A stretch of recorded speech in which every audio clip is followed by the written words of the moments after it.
pressure was on. My mom was even like, so how about that mouse? But no, Mom, that ship has sailed. Now I want a 15-inch parrot that lives for 80 years. They started telling me, you can get a bird when you move out. And from then on, it was my goal to get out of my parents' house as soon as I could. Obviously, I never got a yellow-naped Amazon parrot, but I never really got out of my bird phase because I've got this that comes right here. I was pretty self-aware that asking for a parrot was a long shot, so even though I still wanted a bird, I dialed back my animal requests, and when I was 14, I started really liking flying squirrels. They were my favorite animal for a while, and that's when I realized people can have them as pets. Sugar gliders. Mom, can we sugar glider? Add that one to the list. I don't think I actually bothered my parents too much about getting flying squirrels as much as the mouse and parrot, but I know they knew I wanted one. And I knew they were gonna say no. So I guess I just kept that one a bit more internal. During the summer, we would visit my family in Canada, and my cousin Peyton was really obsessed with ferrets at the time. So we would spend literally entire days on the computers together, researching ferrets and flying squirrels, and Amazon parrots because they were still my #1 obsession, let's not forget. We wrote down general facts we learned in Word documents, planned out how to care for them, added up how much money they cost including cages, food, bedding, etc., etc. We were the same amount of obsessed. It was a lot of fun actually. We bonded a lot during those times, and she's still one of my best friends. She also never got a ferret, so sad times there. Peyton also got a rat named Lola, and that made me really want a rat, which of course meant Mom! Lola was so sweet and smart, and I always wanted to play with her. But that's also true with almost anyone's pets. If I come over to your house and you have any type of pet, I will be personally offended if you don't let me play with it for at least 3 hours. So I did have a small point where I was asking if my parents would let me have a rat, and my mom was like, nope, and I'd be all, but what about the time you were gonna let me get a mouse because I was asking for a parrot? And she would say, nope, that ship has sailed. Move makers, study breakers, and multitasking actresses like me all use Nexplanon to prevent pregnancy. You know, the birth control that goes in the arm. It's one of the most effective... Touché, mother. During 10th grade, I was also starting to really like raccoons. I thought they were sneaky and cool, and I googled if people had them as pets as a random, not serious thought. But surprise, surprise, some people do have raccoon pets. Just kidding, they rip up couches and dig holes in walls, and I'm not that devoted to raccoons.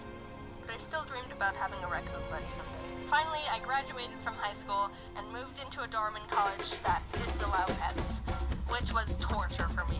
I waited all this time to move out, and I'm still not able to bring a horde of mice, rats, birds, sugar gliders, and maybe a raccoon into the rooms. But YouTube started kicking off shortly after, and I moved back in with my parents to pursue that. Flash forward a bit, and I was finally able to get Ari. After 10 years of wanting a bird, I'd finally done it.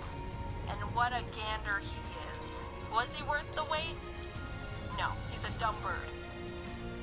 You're good. You're a good bird. I'm not currently looking to get any more animals right now, even though I really want them. I have Ari, and he's already enough of a handful, so I can't commit to anything else right now. I am gonna get a dog eventually. That's a promise. And I do really like reptiles, so I've done my fair share of research on skinks, but that's only a 30% chance to actually happen. I haven't really grown out of my animal phase. I've just become a mix of that and my parents, still hopelessly entranced by creatures, but also being the one who has to tell myself no because I have other stupid responsibilities. Hopefully when I have kids, they won't be as animal obsessed as I am, because I don't think I have the strength my parents had to be able to say no to any animals they ask for.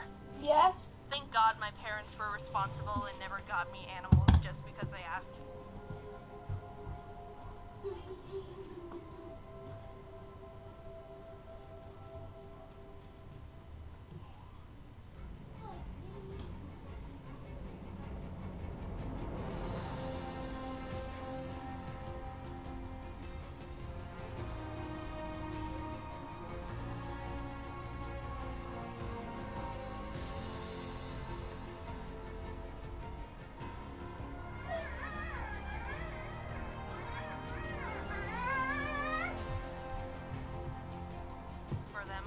Otherwise, I'd be living in...